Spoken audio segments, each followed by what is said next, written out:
To be honest, I am concerned. Time passes quickly, Barnier told reporters as he welcomed Davis back for a new round of talks. The third formal session since the process began in June, it is due to wind up on Thursday. We must start negotiating seriously, Barnier said. The sooner we remove the ambiguity, the sooner we will be in a position to discuss the future relationship. He welcomed a series of proposals London made over the summer break, but made clear they fell short of what EU leaders want to see before they will agree to open negotiations on the future free trade agreement the British government wants. We want to lock in the points where we agree, unpick the areas where we disagree and make further progress on the whole range of issues, he added. To do that would require flexibility and imagination from both sides, he said. But the EU wants to settle the major separation issues of ensuring expatriate rights, agreeing a divorce bill and squaring the circle of the future Irish border before jumping into talks about post-Brexit ties with London. The EU 27 and the European Parliament are united.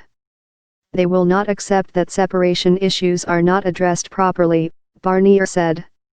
I am ready to intensify negotiations over the coming weeks in order to advance. British officials took a relaxed view of Barnier's implied criticisms, noting it was a familiar line from the former French minister, and dismissed a suggestion talks were going badly.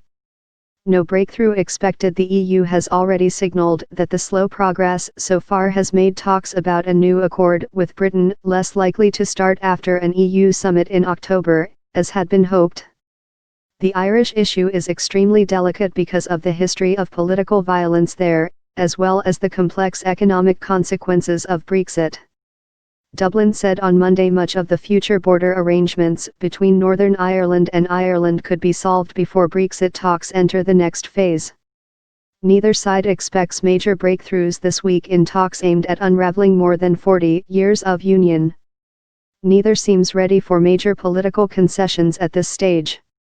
An EU official said it was clearly worrying that we have major differences of core issues, with very little time to land all this, even if Britain moves.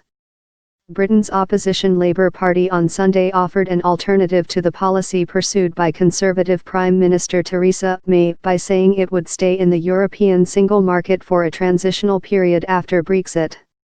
The British and German Chambers of Commerce together urged negotiators on Monday to start talks about future trading relations, and particularly customs arrangements, swiftly.